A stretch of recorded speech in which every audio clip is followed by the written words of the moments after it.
True story. My children disrespected me. My quiet revenge left them begging. Have you ever felt your own child look you in the eye and lie to you? Have you ever given every ounce of your being, every shred of your love, and every penny you earned, only to be treated like a forgotten piece of furniture, a mere ATM for their endless desires? Have you ever felt your own child look you in the eye and lie to you? Have you ever given every ounce of your being, every shred of your love, and every penny you earned, only to be treated like a forgotten piece of furniture, a mere ATM for their endless desires? Have you ever felt your own child look you in the eye and lie to you? Have you ever given every ounce of your being, every shred of your love, and every penny you earned, only to be treated like a forgotten piece of furniture, a mere ATM for their endless desires? I have. And that feeling, that gut-wrenching betrayal, taught me the biggest, most painful, and ultimately most liberating lesson of my life. It taught me that sometimes the quietest revenge is the loudest truth. The final straw, the moment that shattered every last illusion I held, came not with a shout or a dramatic confrontation, but with a condescending phone call and a follow-up email from my daughter-in-law, Xantha. It was about the anniversary party. Not my anniversary, mind you, but my late husband's. My beloved Arthur. 50 years since we said our vows, a lifetime together. And they, my son Caspian and his wife, decided to throw a colossal, extravagant celebration in his memory. Entirely bankrolled by my funds, of course. I truly had, to be involved. My heart, still tender with the ache of Arthur's absence, yearned for a gathering that honored him, the quiet man who built an empire from an idea and a relentless work ethic, not a spectacle. I suggested a smaller, more intimate gathering, perhaps at the lakeside cabin Arthur loved so much, the one where we spent our first summer after he launched his struggling tech startup, living on instant noodles and dreams. A place where we could share stories and memories, where his true friends, the ones who had been with him since the garage startup days, could reminisce. I even hinted at inviting some of his old colleagues, the ones who had built his tech empire alongside him, the brilliant, unassuming engineers and loyal administrators who truly understood his vision. They were people who respected Arthur not for his wealth, but for his integrity and brilliance. But every suggestion was met with a dismissive wave of Caspian's hand or a saccharine, patronizing smile from Xantha. "Oh, mother, you're so sweet, but this is a grand affair. A tribute to father's legacy," Caspian would say, his voice resonating with an undeserved authority, as if I hadn't lived that legacy right beside him for 5 decades, helping him navigate the early challenges, comforting him through setbacks, celebrating every small victory. Xantha, with her perfectly coiffed blonde hair and her designer clothes that always seemed to shimmer with a price tag, would chime in, her voice like tinkling bells. "Yes, darling, it simply must be at the Grand Imperial Ballroom. And only the finest champagne, naturally. It's what Arthur would have wanted." What Arthur would have wanted, I thought bitterly, clenching my fists beneath the folds of my simple cardigan, was for his son to show an ounce of common sense and gratitude, and for his wife to not treat me like a senile old woman, incapable of understanding the true meaning of a memorial. Arthur, a man who preferred a quiet evening with a good book over any grand social event, would have recoiled from the ostentation they were planning. He would have been appalled by the sheer waste, the superficiality of it all. This wasn't for him, it was for them. I saw the guest list, a glossy, embossed document that Xantha had proudly presented to me over an expensive lunch I paid for. Hundreds of names, most of whom I didn't recognize. Socialites, business associates Caspian barely knew. Xantha's endless circle of superficial friends, all names from glossy magazines and exclusive clubs. There were only a handful of people from Arthur's actual life, people who actually loved him. It was becoming less a tribute to Arthur and more a grand display of their perceived social standing, a meticulously crafted illusion of influence and success, all on my dime. Still, I held on to a sliver of hope, a fragile thread woven from years of maternal yearning. Perhaps once the big event was over, once the champagne was poured and the last guest departed, they would remember the true meaning. Perhaps I would at least be there as his widow, the matriarch, the one who truly grieved his absence and cherished his memory, the one who could share authentic stories, not carefully curated anecdotes. I imagined a moment, however brief, where Caspian might reach for my hand, or Xantha might offer a genuine smile of gratitude. Foolish, I know now. So very foolish. Then came the call. It was a Tuesday afternoon. The sun was streaming into my living room, illuminating the dust motes dancing in the air, a peaceful scene that would soon be shattered.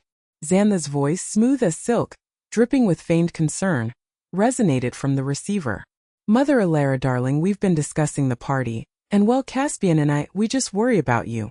It's going to be such a hectic affair. Hundreds of people, loud music, late nights. We don't want you to be overwhelmed, with your fragility. Fragility? The word hung in the air like a poisonous cloud. I was 78, yes, but I still walked 5 miles every morning along the winding paths of the local park, my stride brisk and purposeful. I managed my own complex financial affairs with a mind sharper than most people half my age, and had more mental acuity in my pinky finger than those two combined. I gardened for hours, my hands callous but strong, coaxing life from the soil.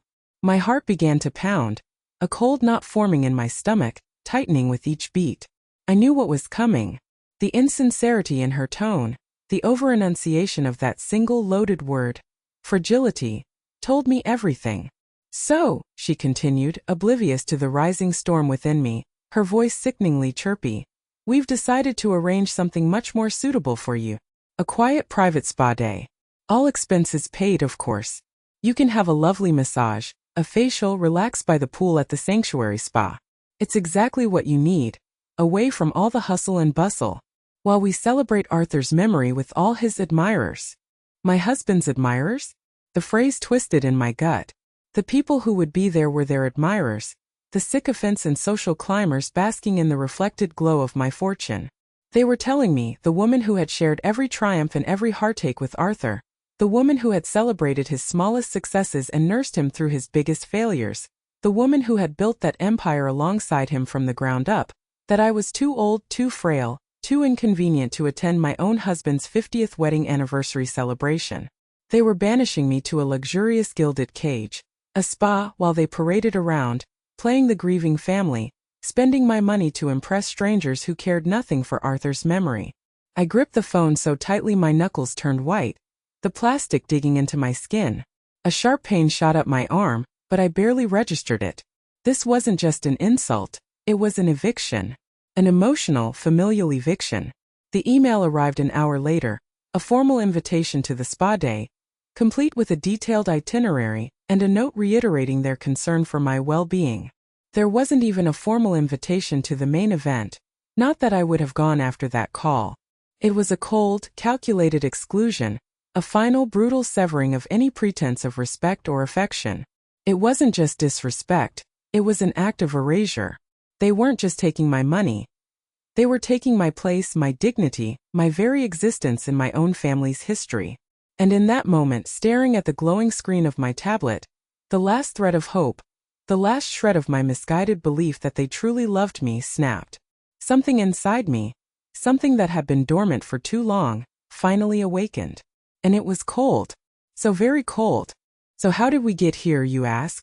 How did a family once bound by love and shared dreams devolve into such a transactional, heartless arrangement?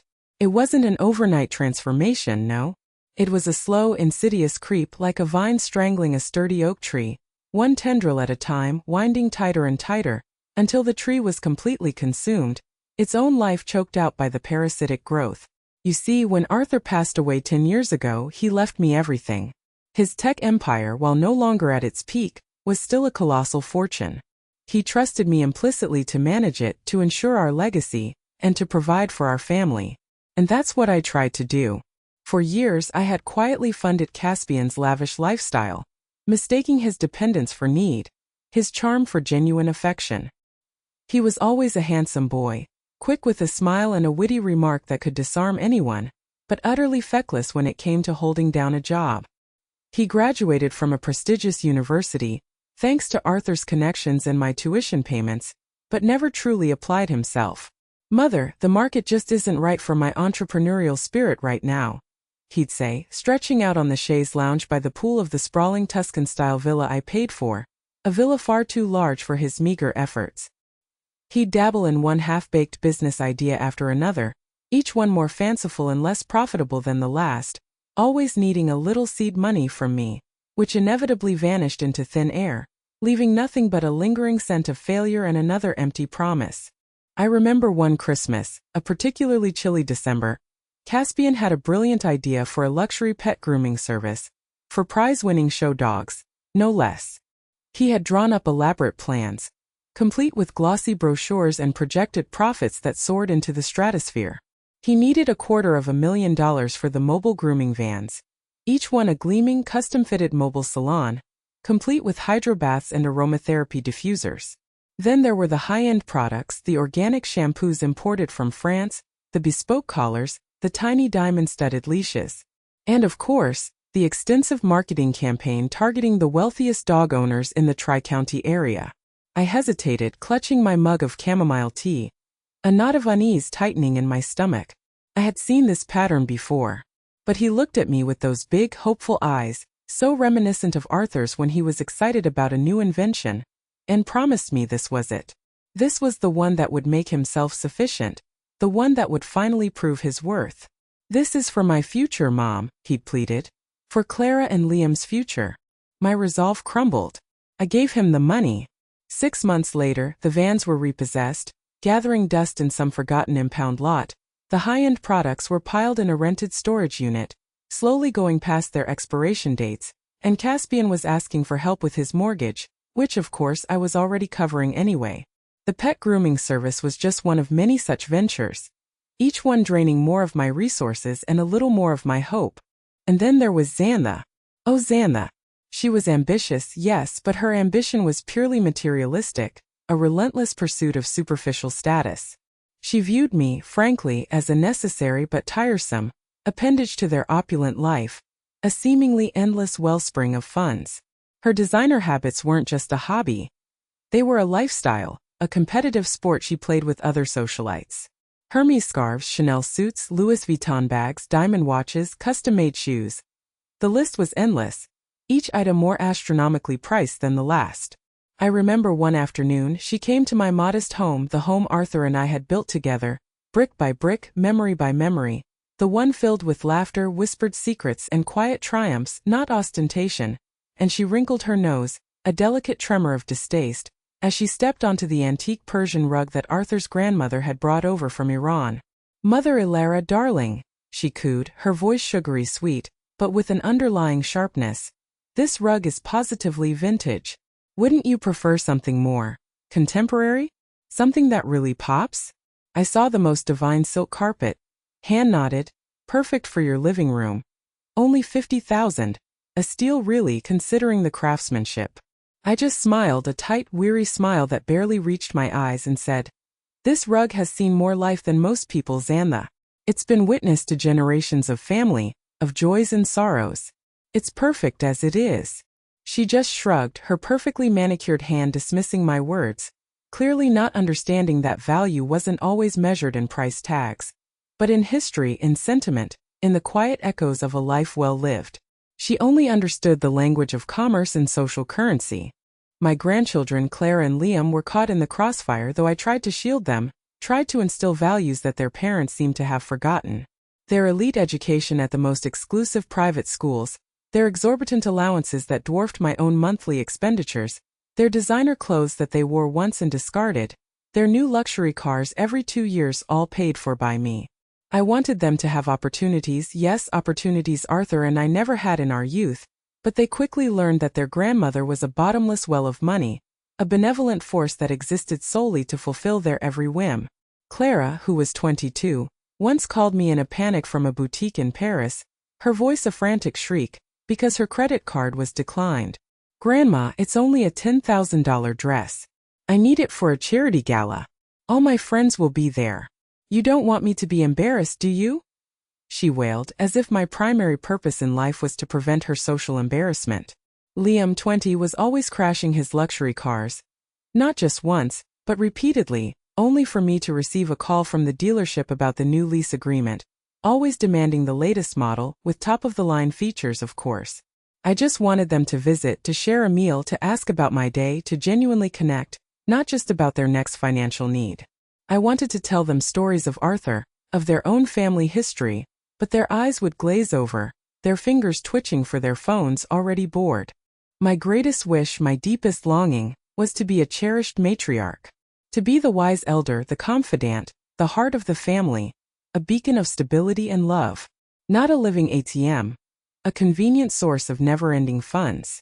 I yearned for genuine affection, for respect, for a quiet conversation about their lives, their dreams, their struggles, not just their shopping lists and their latest frivolous desires. I longed for a hug that wasn't followed by a request for money, a visit that didn't involve a subtle hint about a new expense. But my contributions, which started as acts of love and support, eventually became an expectation, a birthright, a given. They stopped asking and started demanding. They stopped thanking and started complaining. My old-fashioned ways were constantly belittled.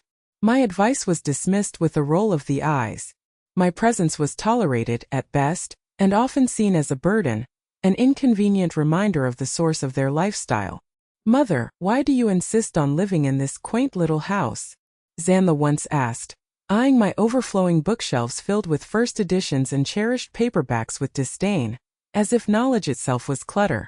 "It's simply too small for your needs. We could get you a lovely condo downtown, overlooking the park. Much more convenient for your doctor's appointments and for the housekeeper." She meant, of course, more convenient for them to not have to drive out to my quaint neighborhood, and for me to be tucked away out of sight, a financial resource they could access with minimal effort, without the inconvenience of my physical presence. They'd laugh, a hollow, mirthless sound, at my stories from Arthur's early days, when we had nothing but ambition in each other, when every penny saved was a triumph. "Oh, Grandma, you actually rode a bus?" Liam once scoffed, when I recounted a memory of Arthur and me saving up for our first dilapidated car, celebrating its purchase with cheap champagne and a shared bag of chips. They had no concept of struggle, of earning, of valuing anything beyond its immediate price tag, its brand name, its perceived status. Their lives were a carefully curated illusion of effortless wealth, a stage performance of privilege, funded by my quiet desperation for their love, for their acknowledgement, for a single genuine moment of connection. I paid for Caspian's failed businesses, his lavish office spaces that sat empty for months. I paid for Xantha's endless wardrobe, her exclusive gym memberships, her annual trips to Milan Fashion Week.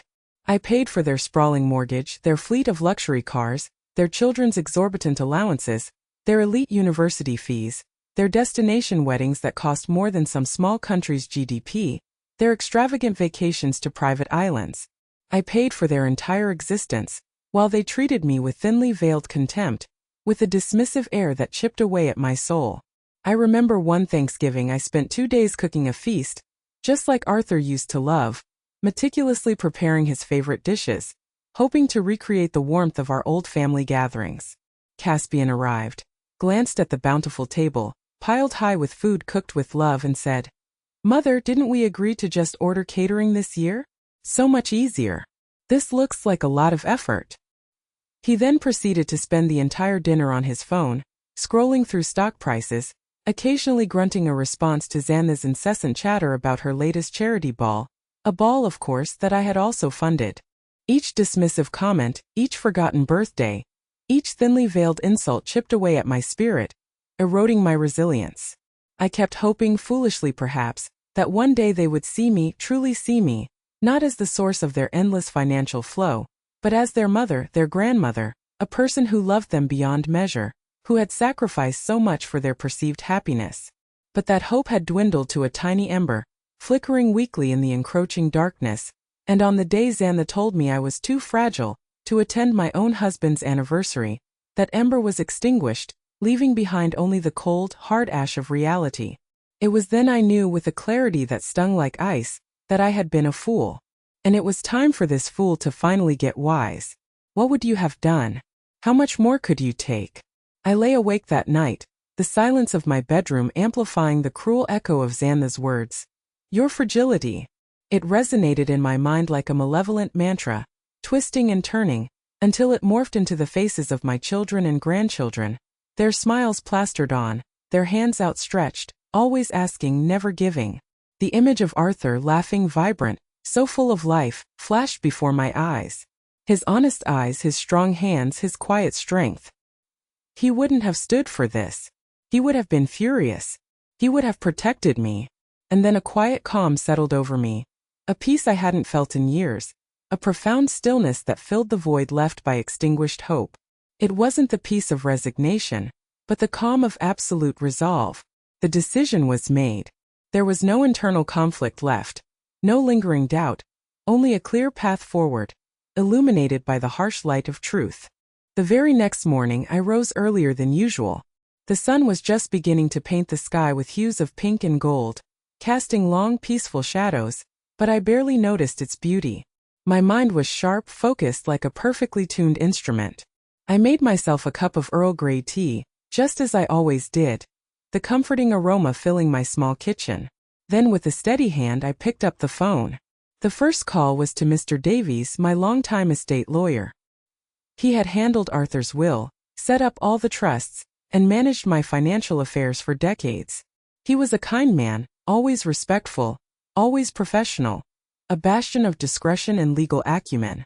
Mr. Davies, I began, my voice steady, betraying none of the turmoil that had raged within me just hours before.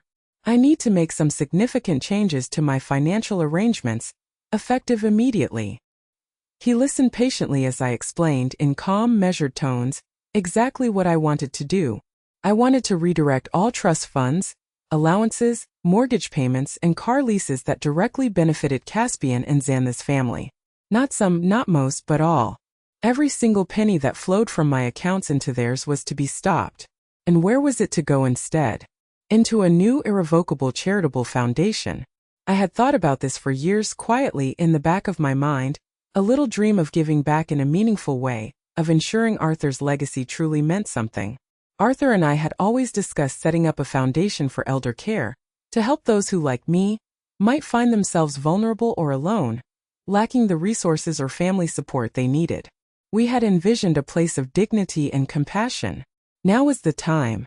Mr. Davies was silent for a moment, the only sound the faint hum of the phone line. He knew my family, he knew the situation, though we never explicitly discussed the uncomfortable details. He was too professional for that, and I too proud. Mrs. Alara, he finally said, his voice gentle, tinged with a hint of concern, are you absolutely certain about this? This is a comprehensive redirection. It will have significant consequences for your family. I am certain, Mr. Davies, I replied, my voice firm, unwavering. More certain than I have been about anything in a very long time. Please prepare the necessary documents immediately. I want this executed today. He agreed, promising to have the paperwork ready for my signature within hours, emphasizing the legal finality of such a decision. My second call was to my private bank. I spoke to Eleanor, my relationship manager, a discreet and efficient woman who had handled my accounts for over 20 years, a woman who had seen the ebb and flow of my family's spending, though she never commented. I gave her the same instructions, emphasizing the urgency, the immediate cessation of all funds. Eleanor, I said, I need all automatic payments, all direct debits, all standing orders benefiting Caspian and Xantha and their children to be halted, effective immediately. And I want to set up an immediate transfer of a substantial sum to a new charitable foundation for elder care.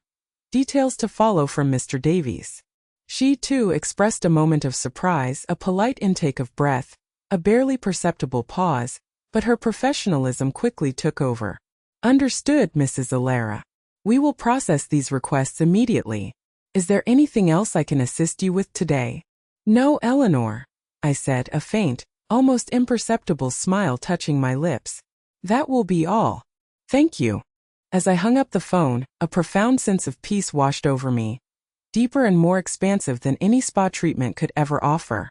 It wasn't a vengeful feeling, not exactly, though a sliver of satisfaction certainly existed. It was a sense of self-preservation, of reclaiming my own life, my own dignity, and my own resources from the relentless drain they had become. It was a decisive, cold-blooded move, yes, but it wasn't born of malice. It was born of a deep, aching weariness, and a sudden, fierce determination to finally put myself first, to stop being a doormat disguised as a matriarch. I had spent decades as their living ATM, their invisible benefactor, pouring my life's worth into a bottomless pit of entitlement. Now the ATM was closed for business. Permanently. I walked to my window, looked out at the morning sun, now higher in the sky, illuminating the vibrant colors of my garden, And for the first time in a very long time I felt truly free. The weight of their expectations, their demands, their thinly veiled contempt, had lifted, like a heavy shroud being removed from my shoulders. And I knew deep in my soul that I had done the right thing. Of course, my decision was going to have consequences, wasn't it? You don't pull the rug out from under someone's entire life. Someone who has never learned to stand on their own without a tremor, or in this case, an earthquake of epic proportions. It started subtly, almost imperceptibly, as I knew it would, like the first tremors before a seismic shift. A payment for Xantha's latest designer handbag declined. A mortgage payment that didn't go through. A car lease payment flagged. For a few days I heard nothing directly. I imagined the confusion, the mild irritation, the calls to the bank, the assumption that it was some clerical error, a glitch in the system that would soon be resolved. They were so accustomed to the money always being there, always flowing, always replenishing, that the idea of it not being there was simply inconceivable, an affront to their fundamental understanding of the universe. Then came the text. First, from Xantha, a terse, demanding message laced with barely concealed annoyance. Mother Ilara, my card was declined at Saks. What is going on? Followed quickly by Caspian, his usual smooth charm replaced by a brittle edge. Mom, the bank called about the mortgage. Is everything all right with your account? Did you forget to transfer funds? I didn't respond. I simply went about my quiet life, tending to my beloved garden, pruning the roses with careful, deliberate movements, reading the classics I had neglected, enjoying the profound silence that now filled my home, a silence no longer punctuated by their endless demands. The call started next. Numerous missed calls from both of them, then from Clara and Liam, their numbers flashing on my screen, each ring a testament to their growing desperation. I let them ring, letting the curiosity gap widen, letting the panic simmer, like a carefully controlled experiment. I knew they weren't calling to check on me, on my well-being, on my day. They were calling about the money. And I was right. The great confrontation, the climax of this long drawn-out family drama, arrived 3 days after my calls to Mr. Davies and the bank. It was early afternoon when I heard the unmistakable roar of Caspian's luxury SUV pulling into my driveway, its engine idling loudly, followed by the sleek, aggressive purr of Xantha's sports car. They didn't bother to ring the doorbell. They stormed up the path, their faces a mixture of confusion, indignation, and rapidly escalating panic, their expensive clothes looking oddly out of place against the quiet simplicity of my home. Clara and Liam were right behind them, looking equally bewildered and angry, their youthful faces etched with a dawning horror. Xantha, her designer sunglasses perched precariously on her perfectly coiffed blonde hair. Her face blotchy with fury, was the first to speak, her voice shrill, completely unlike her usual composed, saccharine tone. Mother Ilara, what in heaven's name have you done? My credit cards are all declined. The bank just called, our mortgage payment bounced. They're threatening foreclosure. Are you trying to ruin us? Her voice rose to a near scream, echoing oddly in the quiet afternoon. Caspian, usually so smooth and charming, so meticulously groomed, looked disheveled. His expensive shirt was rumpled, his hair uncombed, his eyes wide with a desperate fear I had never seen in him. Mom, this isn't funny. What's going on? Is there a problem with your investments? Did you lose money? We need to know. He even tried to put a hand on my arm, a gesture of concern that felt utterly fake, a last-ditch attempt at manipulation. Clara, tears streaming down her perfectly made-up face, her designer handbag clutched tightly, wailed, "Grandma, my allowance didn't come through. I can't even get a coffee. And Liam's car was just repossessed from campus. They towed it right out of the parking lot. We can't live like this." Liam, usually so aloof, so detached, stood beside her, his face pale with shock, his usual swagger completely gone. I simply stood in my doorway, my expression calm, my heart steady, a quiet fortress of resolve. I had rehearsed this moment 1,000 times in my head over the years, envisioned every possible outburst, every desperate plea. This was it. The moment of truth. "Come in," I said, my voice quiet, almost a whisper, but with an underlying steel that surprised even myself. They crowded into my living room, the one Xantha found quaint, and stood awkwardly, like overgrown children called to the principal's office, their expensive shoes tracking dirt onto my antique rug. "Sit down," I instructed, gesturing to the sofa, its cushions still bearing the faint indentations of Arthur's favorite reading spot. They hesitated, their eyes darting nervously, then reluctantly sat, their bodies stiff, their eyes fixed on me, waiting for an explanation, for a magical solution, for the return of their endless gravy train. I took a deep breath, the scent of lavender from my garden wafting through the open window, and then I spoke. Slowly, calmly, deliberately, I told them everything. I didn't raise my voice, I didn't shout, I didn't cry. I simply stated the facts, plain and unvarnished, like stripping away a decade of carefully constructed lies. You want to know what happened? I began, my gaze sweeping over each of their familiar yet suddenly alien faces. I closed the ATM. My ATM. It's no longer open for business. Permanently. Caspian scoffed, a nervous, disbelieving sound. Mom, don't be ridiculous. This isn't a game. What about the trusts? What about the allowances? We need that money. You can't just turn it off. The trusts, I explained, meeting his gaze directly, my eyes holding his, have been redirected. All of them. As of 3 days ago, every penny that was flowing from my accounts to yours, every allowance, every mortgage payment, every car lease, every single one of your needs. It's all gone. Permanently. And irrevocably. Xantha gasped, a hand flying to her perfectly made-up mouth, her eyes wide with genuine shock. Gone? Gone where? You can't do that. That's our money. It's for Caspian's legacy. It's for our children's future. Her voice was laced with a desperate possessiveness that was chilling. It was my money, Xantha. My husband's legacy, which he entrusted to me. His final wishes were to ensure my comfort and to use his fortune wisely. And it has been redirected to a new irrevocable charitable foundation for elder care. A foundation in Arthur's name, yes, but for a purpose that truly honors his values of compassion and community. Not your lavish lifestyles built on a foundation of entitlement and neglect. Liam mumbled, his usual bravado completely absent. Elder care? What does that even mean? Why would you do that? It means, I continued, ignoring their rising tide of protests, my voice unwavering, that I have chosen to use my resources to help those who are truly in need, to provide comfort, dignity, and support for elderly people who might otherwise be forgotten, alone, or struggling. Unlike some who have had everything handed to them and yet still treat it with disdain. My gaze lingered on each of them for a moment, letting the truth sink in, letting them feel the stark reality of their new future. But that's not fair. Clara cried, tears now openly flowing down her cheeks, smudging her mascara. You're just cutting us off. We'll have nothing. We'll be ruined. You'll have nothing, I said, my voice still quiet but firm as granite. Because for years you've taken everything. You've taken my money, my time, my energy, and most importantly, my hope. I wanted to be a matriarch. I wanted your love, your respect, your genuine affection. I wanted to share my life, my memories, my wisdom with you. Instead, you saw me as a bottomless well, a walking credit card. You treated me with contempt, belittled my old-fashioned ways, and dismissed me at every turn. You saw my quiet kindness as a weakness to be exploited.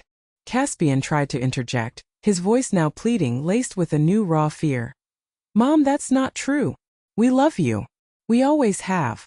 We just thought you understood. I held up a hand, stopping him cold, my gaze piercing his. Do you? Is that why you decided I was too fragile to attend my own husband's 50th wedding anniversary celebration? Is that why you banished me to a spa while you paraded around, spending my money on hundreds of strangers, mocking Arthur's memory and my place in this family? Do you know how that felt, Caspian? To be cast aside, dismissed as an inconvenience, while you celebrated a man you barely knew, using funds you didn't earn, pretending to honor a legacy you didn't understand. My voice trembled slightly for the first time, a fleeting ripple of the pain they had inflicted, but I quickly regained my composure, my resolve hardening further. That was the final straw. That was the moment I realized that you don't see me as your mother, or your grandmother, but as a tiresome necessary appendage, a means to an end. Xantha's eyes widened, a flicker of understanding, perhaps even fear, finally dawning in them.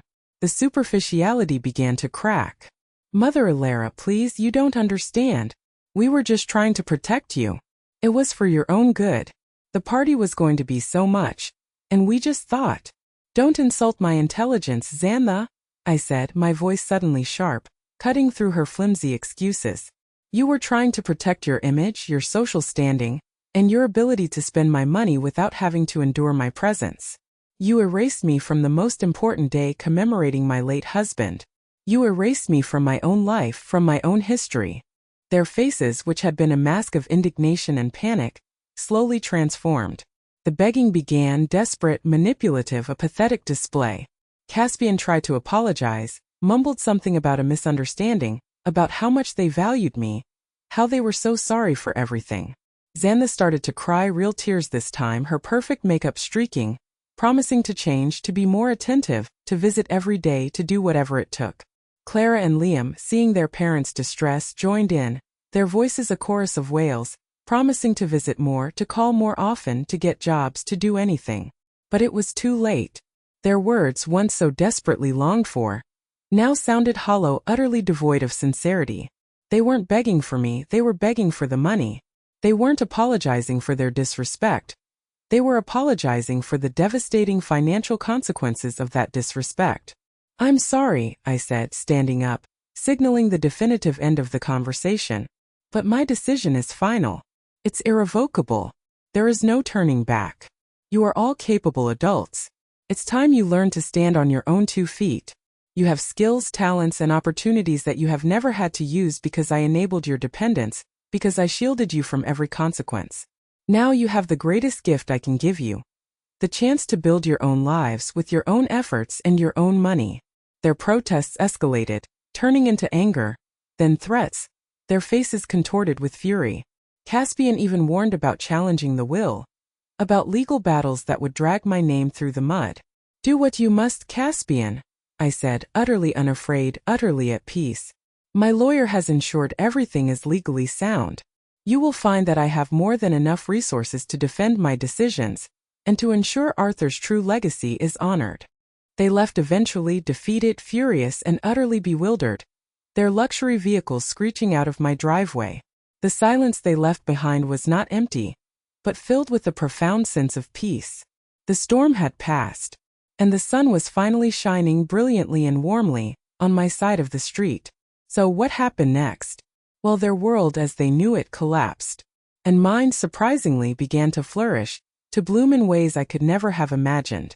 Caspian and Xantha, accustomed to a life of limitless spending, of simply signing checks for anything they desired, found themselves in a very rude awakening.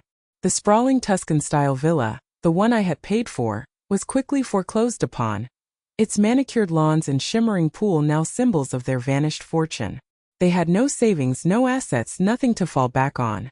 Xantha had to sell her designer wardrobe, piece by agonizing piece, her beloved Hermes scarves and Chanel suits disappearing from her closet, just to pay for basic necessities, for rent on a small, cramped apartment in a less desirable part of town.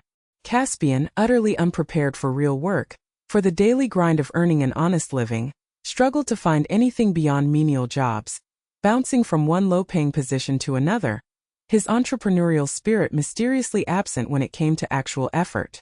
The luxury cars were gone, replaced by an old beat-up sedan that often broke down. Their social circle, built entirely on their perceived wealth and lavish parties, evaporated almost overnight. Friends who once fawned over them suddenly became scarce, their calls unanswered, their invitations non-existent. It was a brutal, undeniable lesson in the fleeting nature of superficiality, a harsh mirror reflecting their true value in the eyes of their friends. Clara and Liam, suddenly without their allowances and elite education, faced their own reckoning. Clara had to drop out of her expensive private university, the one I had funded, and take on multiple part-time jobs just to make ends meet, working long shifts at a coffee shop and a retail store, something she had once scoffed at. Liam, whose car was repossessed, had to learn to take public transport, a concept he'd once mocked with disdain. He even had to get a job at a local grocery store stocking shelves, a stark contrast to his pampered existence. They both had to start considering real career paths, something they'd never had to do before, grappling with resumes and job interviews and the crushing weight of student loans. It wasn't easy for them, and I heard through the grapevine that there was a lot of resentment, a lot of finger-pointing among them, a family crumbling under the weight of their own entitlement. But for the first time they were truly grappling with the realities of life, with the need to earn their own way, to experience the dignity of honest work. And me? My life, once burdened by their relentless demands and my own quiet despair, became free. Truly wonderfully free.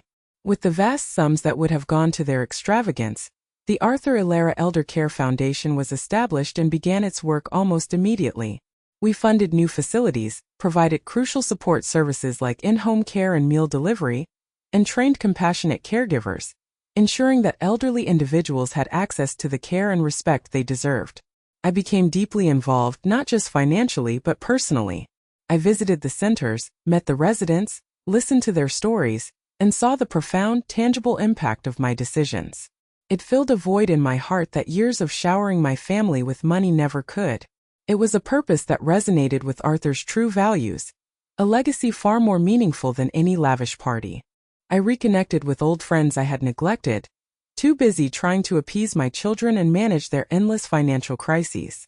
I took up painting again, a hobby I had loved in my youth but set aside due to the pressures of managing a fortune and a demanding family. I even started taking dance classes, something Arthur had always wanted us to do together, finding joy in the simple rhythm and movement.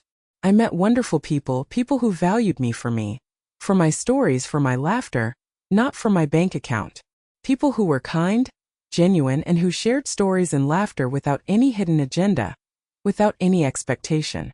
The quiet, quaint house that Xanthi despised became my sanctuary. It was filled with light, with laughter, with true peace. I realized that for years I had confused love with obligation, and generosity with enabling. I had allowed myself to be diminished, to be used, all in the desperate, misguided hope of earning affection that was never truly there. Their love was a transactional illusion, a fragile facade built on my money. And I learned the most important lesson of all.